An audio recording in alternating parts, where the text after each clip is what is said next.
Sisi Hai. Kids. Halo adik-adik semuanya, apa kabarnya? Pastinya dahsyat, luar biasa. Yes, yes, yes, mantap. Oke adik-adik, sebelum kita mau memulai memuji dan muliakan nama Tuhan, kita mau apa? Doa. Oh iya, doa Adik-adik, dulu. ayo lipat tangannya, tutup matanya, kita mau berdoa. Tuhan Allah Bapa kami yang di surga, kami bersyukur. Yes. Kami bisa bangun pagi, kami bertemu sama orang yang kami sayang. Tuhan sekarang kami ingin memuji dan memuliakan Tuhan. Biarkan kami melompat dan Yes. menari untuk Tuhan. Terima kasih ya Tuhan, dalam nama Tuhan Yesus, haleluya. Amin. Are you ready for praise Jesus? Yeay. Oke semuanya kita menari-nari dulu ya. Oke. Keluarin suara kalian ya dengan semangat, oke? Karena lagu ini juga sembuh banget. Hadiratmu ke tempat kudusmu, oleh darah domba yang melayanimu. Ya semuanya boleh loncat-loncat ya.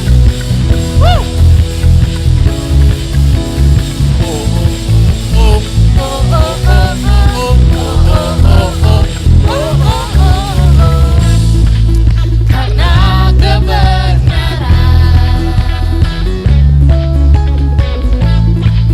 yang Engkau berikan, karena anugerah-Mu aku jadi baru. Iya, semuanya pelan-pelan ya gerakannya ya sekali lagi. Iya. Udah siap melompat memuji nama Tuhan? Persiapkan diri kalian baik-baik. Katakan.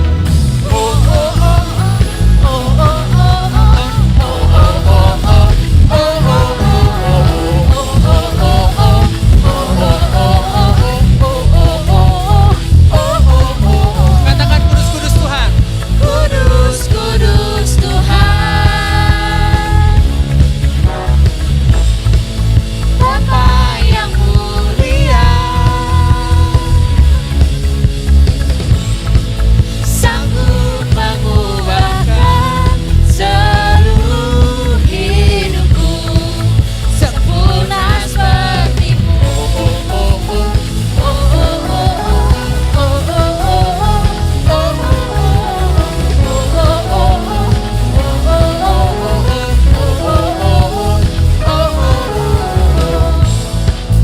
Karena kebenaran Yang kau berikan. yang Engkau berikan, karena anugerah-Mu aku jadi baru. Kudus untuk hidupku ku persembahkan, berkenan untuk kemuliaan Jesus, Jesus, Jesus, Lamb of God, who sang, who died and rose again, sitting on the throne. I will sing, I will shout, I will praise to you, my King. Kudus, kudus Tuhan,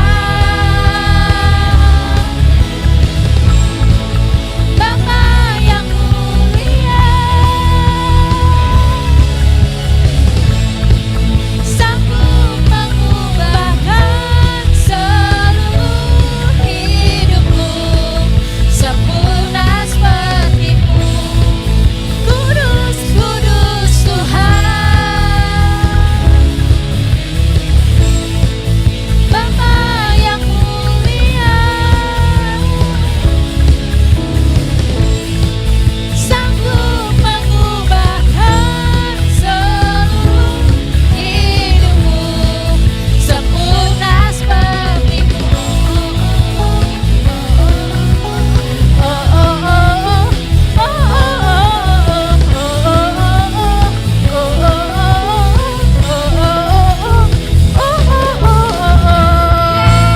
Jesus is my choice.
baik, sekarang adik-adik boleh lipat tangannya.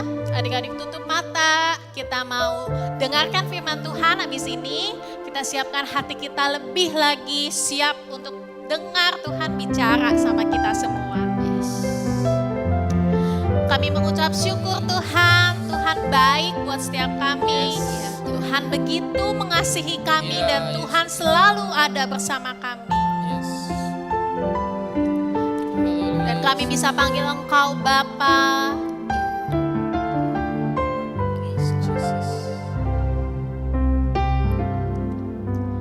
Bapa-Ku datang kepadamu, ucap syukur atas kebaikan-Mu.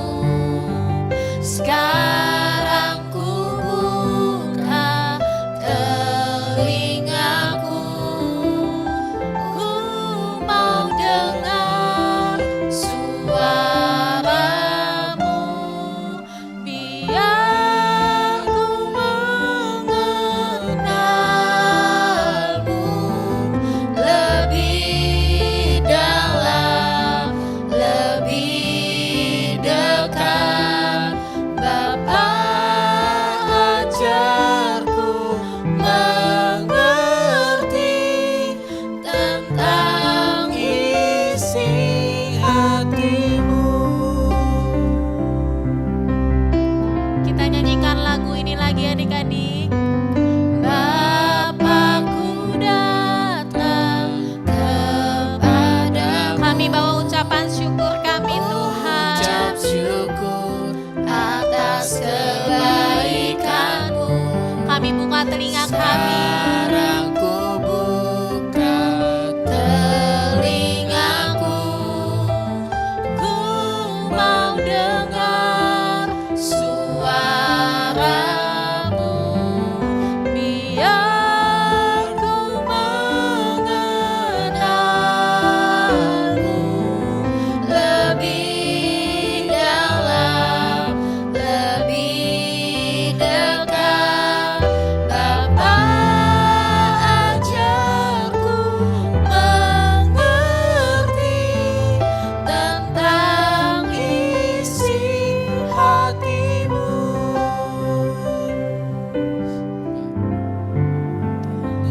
Ya Tuhan, kami mau dekat sama Tuhan.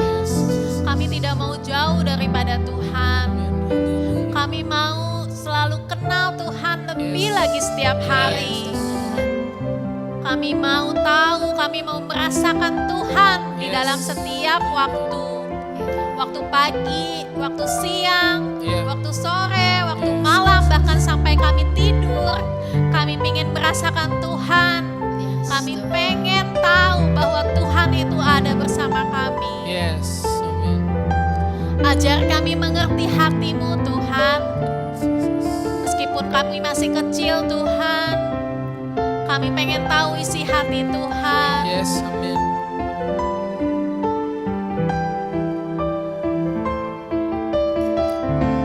Katakan lebih sungguh lagi, kita angkat tangan kita. Katakan biar ku mengenal-Mu, biar ku mengenal-Mu lebih dalam, lebih dekat. Bapa, ajarku mengerti tentang isi hati-Mu, biar ku mengenal-Mu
adik-adik kita berdoa. Tuhan Yesus, terima kasih buat pujian dan penyembahan yang boleh kami bawa pagi hari ini buat Tuhan. Itu berasal dari hati kami Tuhan, karena kami mau senangkan hati Tuhan. Tuhan, sebentar kami mau dengar firman-Mu, biar Tuhan juga buka hati kami, telinga kami, untuk kami benar-benar dengar-dengaran sungguh-sungguh akan setiap kata yang keluar dari kakak pembina kami Tuhan. Supaya kami boleh mengerti isi hati Tuhan, kami boleh tahu apa yang harus kami lakukan. Meskipun kami masih kecil, kami tahu kami harus ngapain dalam hidup kami. Dalam nama Yesus, haleluya, amin.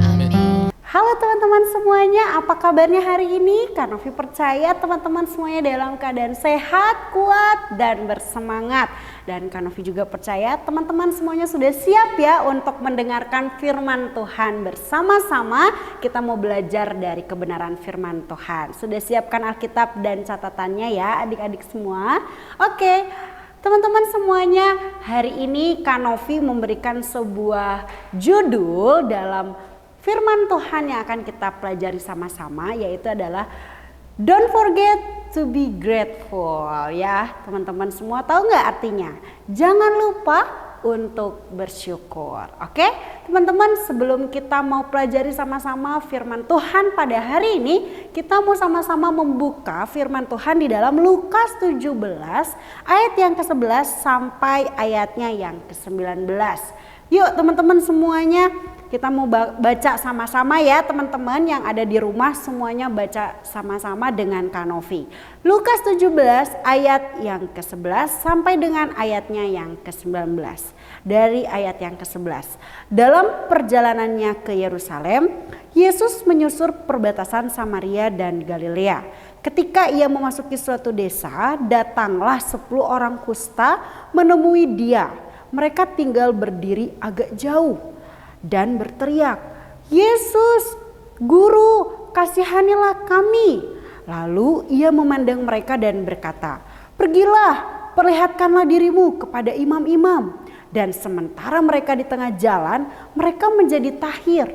Seorang dari mereka ketika melihat bahwa ia telah sembuh, kembali sambil memuliakan Allah dengan suara nyaring. Lalu tersungkur di depan kaki Yesus dan mengucap syukur kepadanya. Orang itu adalah seorang Samaria. Lalu Yesus berkata, "Bukankah ke-10 orang tadi semuanya telah menjadi tahir? Di manakah yang 9 orang itu? Tidak adakah di antara mereka yang kembali untuk memuliakan Allah selain daripada orang asing ini?" Lalu ia berkata kepada orang itu, "Berdirilah dan pergilah, imanmu telah menyelamatkan engkau." Wah, teman-teman semua, firman Tuhan ini begitu sangat memberkati kita semua ya, teman-teman ya. Nah, teman-teman tahu firman ini begitu sangat memberikan inspirasi buat kita ya teman-teman. Satu orang yang kembali kepada Tuhan Yesus adalah satu orang yang pada saat ini kita akan pelajari bersama-sama teman-teman ya. Nah teman-teman, Kak Novi mau kita sama-sama belajar dulu. Pada zaman dahulu, penyakit kusta itu dipandang sebagai penyakit kutukan, di mana seseorang hidupnya itu pada saat itu kalau dia kena sakit kusta berarti dia itu tandanya seorang yang tidak berkenan di hadapan Allah. Dia itu sedang mendapatkan hukuman dari Allah. Pada zaman itu, itulah pandangan kebanyakan orang, di mana orang yang kena sakit kusta berarti dia sedang dihukum sama Allah. Berarti dia sedang tidak berkenan di hadapan Allah. Itulah kondisinya pada zaman itu teman-teman. Jadi seorang yang terkena sakit kusta itu adalah tanda seseorang itu sedang mendapatkan hukuman dari Allah. Dan teman-teman harus tahu pada zaman itu tidak ada obat untuk menyembuhkan sakit kusta. Ya, teman-teman tahu kalau orang yang terkena sakit kusta itu dia itu menderita dalam 2 hal. Yang pertama, dia mengalami penderitaan secara fisik, dan yang kedua, dia mengalami penderitaan secara psikis. Penderitaan secara fisik adalah setiap hari teman-teman keadaannya tidak akan membaik. Seluruh tubuhnya kulitnya dari mulai hanya mungkin bintik-bintik yang kecil, tapi itu akan semakin membesar, itu akan semakin menjadi borok, itu akan semakin bernanah dan akan semakin memenuhi seluruh tubuhnya adik teman-teman. Jadi keadaannya secara fisik tidak akan semakin membaik, bahkan jari kaki, jari tangannya itu bisa putus hanya karena penyakit kusta ini virusnya seluruhnya menggerogoti seluruh tubuhnya. Dan teman-teman, penyakit ini juga memberikan penderitaan secara psikis buat seluruh orang yang menderita penyakit ini. Kenapa? Karena pada zaman itu mereka harus diasingkan dari masyarakat. Pada zaman itu mereka punya satu tempat untuk khusus orang-orang yang kena penyakit kusta. Dan orang-orang yang kena kusta ini harus diasingkan dari keluarga, dari teman, sahabat, masyarakat, semuanya teman-teman tidak boleh untuk bertemu dengan mereka. Mereka harus diasingkan di sebuah tempat khusus bagi mereka. Mereka harus diisolasi ya teman-teman semua. Jadi mereka menderita bukan hanya menderita fisik, tetapi mereka juga memiliki penderitaan secara psikis, psikologis mereka. Kenapa? Karena semua orang akan menjauhi mereka ya, dan mereka semua kalau misalkan ketemu sama orang yang kena sakit kusta, mereka akan bilang najis, najis, najis. Mereka akan berteriak seperti itu teman-teman, sehingga pada zaman dulu orang-orang yang kena sakit kusta banyak yang menutupi wajah mereka dengan sebuah kain ya teman-teman. Begitulah kondisinya orang yang terkena sakit kusta. Nah teman-teman semua, kita lihat apa yang menjadi respon Tuhan pada saat itu. Ketika banyak orang menjauhi orang yang terkena sakit kusta, Tuhan Yesus saat itu bertemu dengan mereka. Apa yang menjadi tindakan dan respon Tuhan pada saat itu? Tuhan Yesus tidak menghina mereka, Tuhan Yesus tidak menjauhi mereka, Tuhan Yesus tidak berkata, "Ih, najis, najis." Tidak, tetapi apa yang Tuhan Yesus lakukan kepada mereka? Ketika 10 orang yang terkena penyakit kusta ini mereka berteriak ya dari kejauhan, teman-teman, dari kejauhan mereka berteriak karena mereka menyadari bahwa mereka ini keadaannya buruk, mereka keadaannya kotor, mereka keadaannya najis ya teman-teman. Tapi mereka memanggil Tuhan Yesus karena mereka membutuhkan pertolongan, mereka mau disembuhkan. Saat itu mereka berteriak, "Guru, Tuhan Yesus, kasihanilah kami.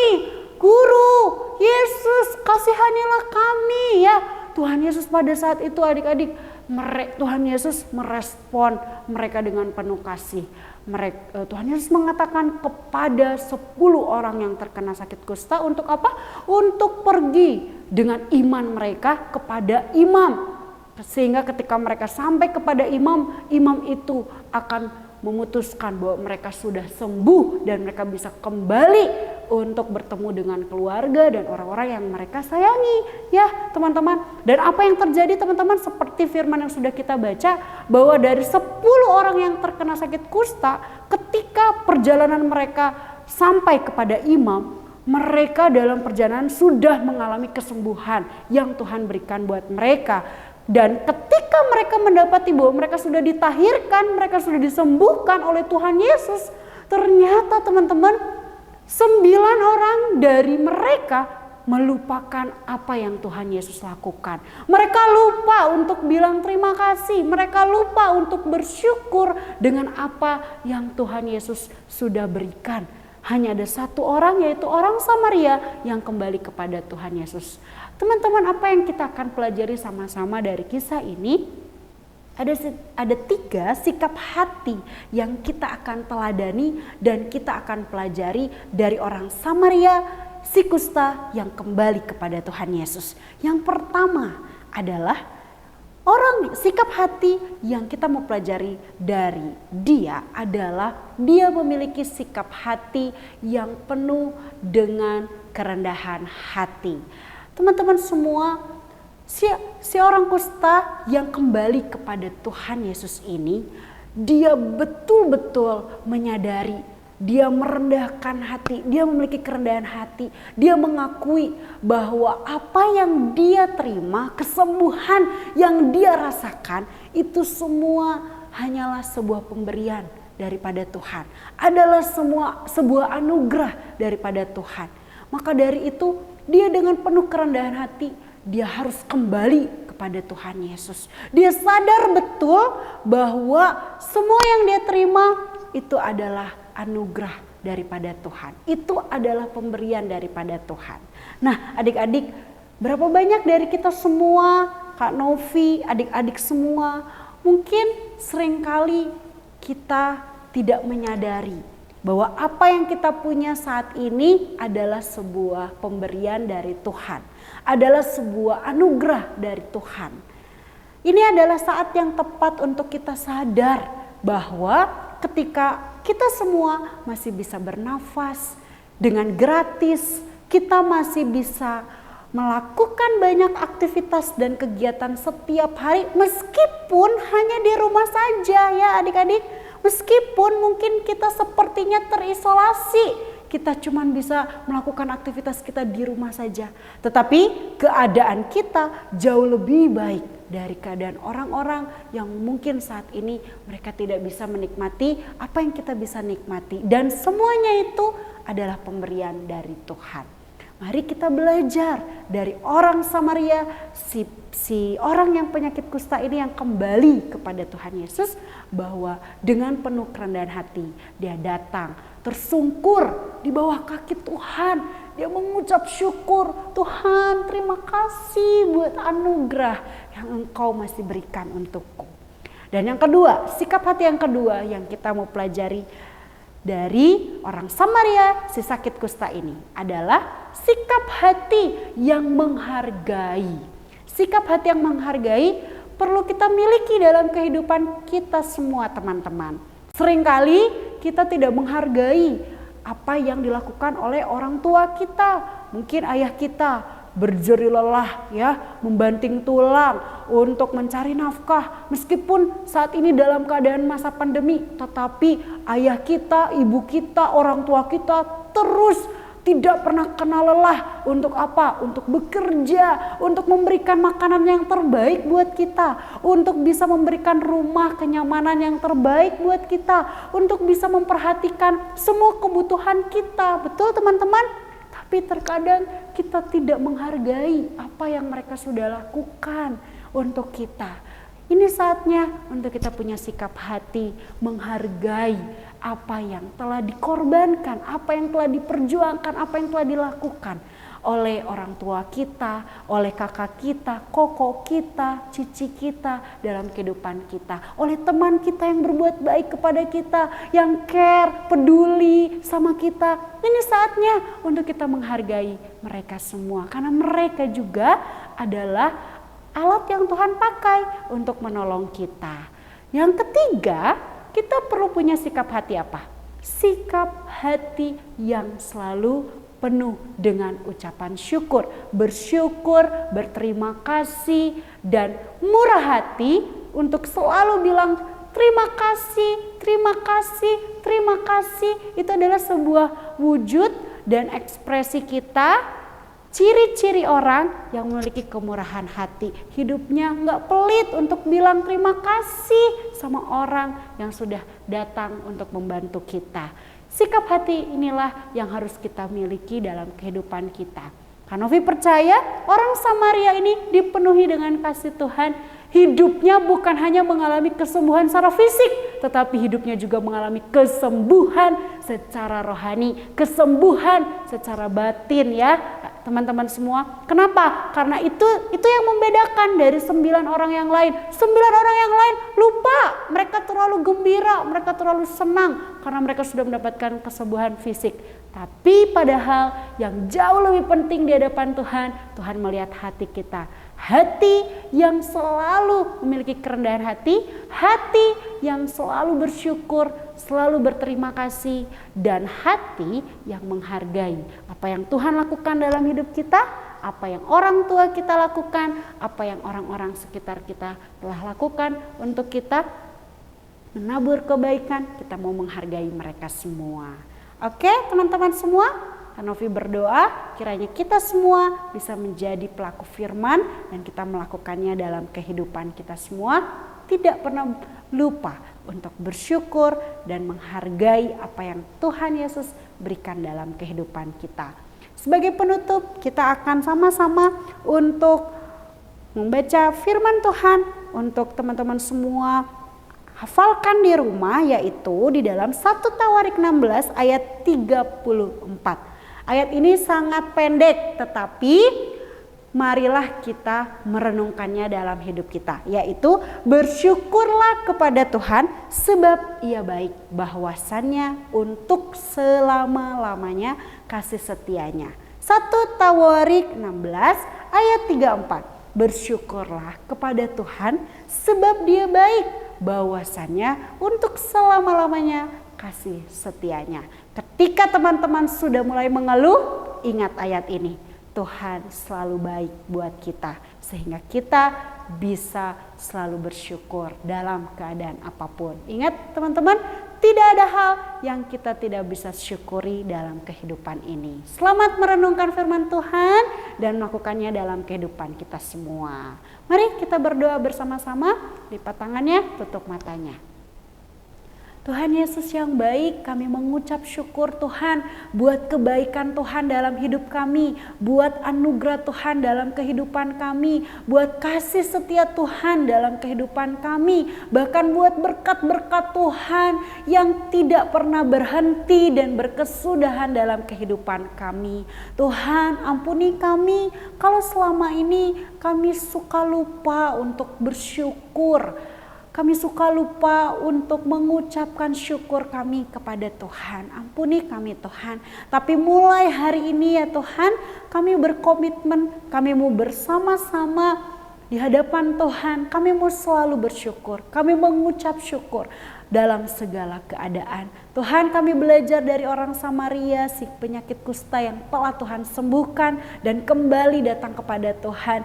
Kami mau belajar memiliki kerendahan hati. Kami mau belajar Tuhan untuk selalu bersyukur. Kami mau belajar untuk menghargai apa yang Tuhan sudah lakukan dalam kehidupan kami. Terima kasih Tuhan Yesus. Ini doa kami. Kami bersyukur buat apapun yang Tuhan berikan dalam hidup kami. Di dalam nama Tuhan Yesus kami sudah berdoa dan mengucap syukur. Haleluya. Sama-sama yang percaya katakan amin. Tuhan Yesus memberkati. Pertama, berbahagialah orang yang miskin di hadapan Allah, karena merekalah yang mempunyai kerajaan sorga. Yang kedua, berbahagialah orang yang berduka cita, karena mereka akan dihibur. Yang ketiga, berbahagialah orang yang lemah lembut, karena mereka akan memiliki bumi. Yang keempat, berbahagialah orang yang lapar dan haus akan kebenaran, karena mereka akan dipuaskan. Yang kelima, berbahagialah orang yang murah hatinya, karena mereka akan beroleh kemurahan. Yang keenam, berbahagialah orang yang suci hatinya, karena mereka akan melihat Allah. Yang ketujuh, berbahagialah orang yang membawa damai, karena mereka akan disebut anak-anak Allah. Yang kedelapan, berbahagialah orang yang dianiaya sebab kebenaran, karena merekalah yang mempunyai kerajaan sorga. Matius 5 ayat 3-10. Berbahagialah orang yang miskin di hadapan Allah, karena merekalah yang mempunyai kerajaan sorga. Berbahagialah orang yang berduka cita, karena mereka akan dihibur. Berbahagialah orang yang lemah lembut, karena mereka akan memiliki bumi. Berbahagialah orang yang lapar dan haus akan kebenaran, karena mereka akan dipuaskan.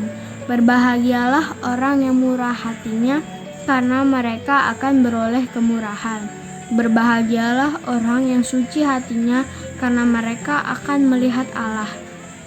Berbahagialah orang yang membawa damai, karena mereka akan disebut anak-anak Allah. Berbahagialah orang yang dianiaya sebab kebenaran, karena merekalah yang mempunyai kerajaan sorga. Terima kasih. Matius 5 ayat 3-10. Berbahagialah orang yang miskin, karena di hadapan Allah, karena merekalah yang mempunyai kerajaan sorga. Berbahagialah orang yang berduka cita, karena mereka akan dihibur.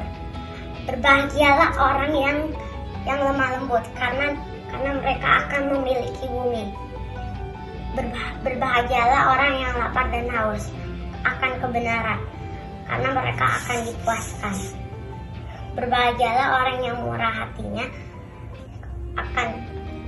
karena mereka akan diberoleh kemurahan. Berbahagialah orang yang suci hatinya, karena mereka akan melihat Allah. Berbahagialah orang yang membawa damai, karena mereka akan disebut anak-anak Allah. Ke-8. Berbahagialah orang yang dianiaya oleh karena kebenaran, karena merekalah yang mempunyai kerajaan sorga. Thank you. Matius 5 ayat 3-10. Berbahagialah orang yang miskin di hadapan Allah, karena mereka lah empunya kerajaan sorga. Berbahagialah orang yang berduka cita, karena mereka akan dihibur. Berbahagialah orang yang lemah lembut, karena mereka akan memiliki bumi. Berbahagialah orang yang lapar dan haus akan kebenaran, karena mereka akan dipuaskan. Berbahagialah orang yang murah hatinya, karena mereka akan beroleh kemurahan. Berbahagialah orang yang suci hatinya, karena mereka akan melihat Allah. Berbahagialah orang yang membawa damai, karena mereka akan disebut anak-anak Allah. Berbahagialah orang yang dianiaya oleh sebab kebenaran, karena mereka lah yang empunya kerajaan surga. Thank you.